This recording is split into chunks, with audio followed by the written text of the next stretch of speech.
I now recognize myself for 5 minutes of questions. Chair Lady Hartig, is that what we call you, or director? Doctor. What, director or doctor? You're doctor? Okay, you got director up there, doctor. I'll call you doctor. Doctor. You earned it, I'll give you the title. How about that? Yeah. One time I made the mistake of calling a coach mister, and he reminded me he was coach. So you earned that title, and you get it. I do appreciate your constant land acknowledgments that were in the film. I'm wondering, have you ever planned on deeding any of your personal property or property of the Smithsonian to any of these tribes? I don't believe that's pertinent to the conversation, sir.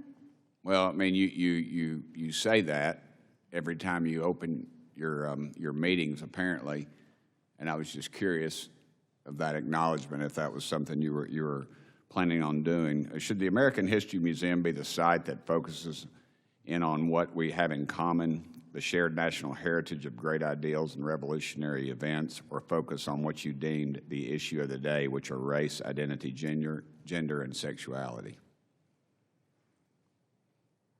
Ma'am?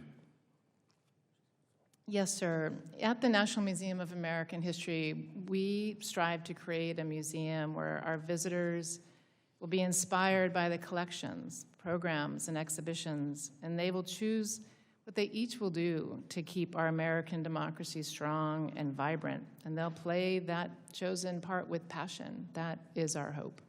Okay. I do think that most Americans would agree with you on what the most important issues are. How did the museum determine those core issues of the day?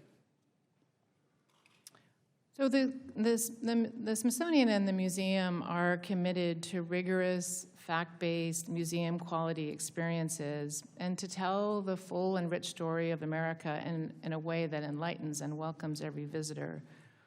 We use historical evidence, competing perspectives, and acknowledge enduring debates so that visitors can understand how we've wrestled with democracy and citizenship and liberty and national identity. So in our work to document the stories of all Americans throughout time, we really do hope that everyone who comes in can see themselves reflected. Okay, gender and sexuality are highlighted by your museum.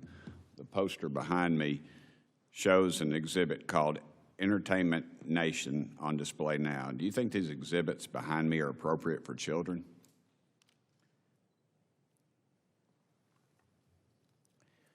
So I recognize some of the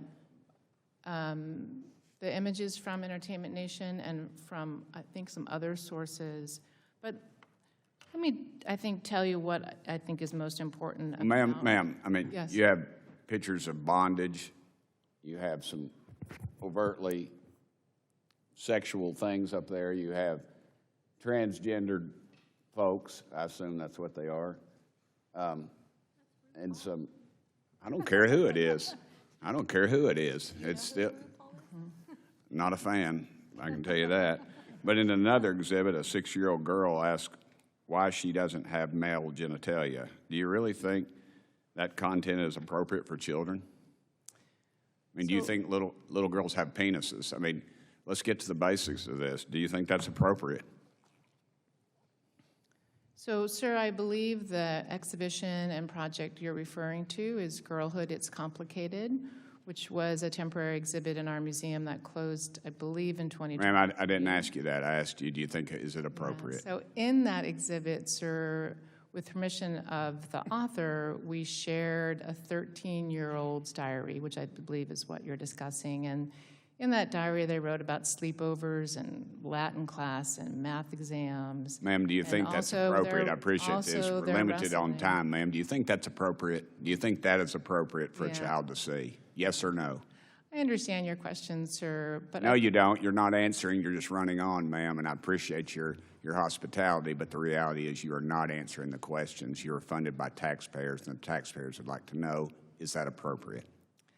So, sir, Girlhood, It's Complicated was not designed for children. It had a label in the beginning of the exhibition that shared with parents about some of the topics that would be covered. And we do that with exhibitions that we think kind of need that help. So parents then can come and All right. Well, look thank at you, ma'am. objects. I understand you're not going to answer it. I'm going to run out of time. But given some of your previous comments, including America was founded based on the supremacy of white men, loving America is very complicated. America's 250th anniversary is worth problematizing. Why do you think you should continue leading the National Museum of American History?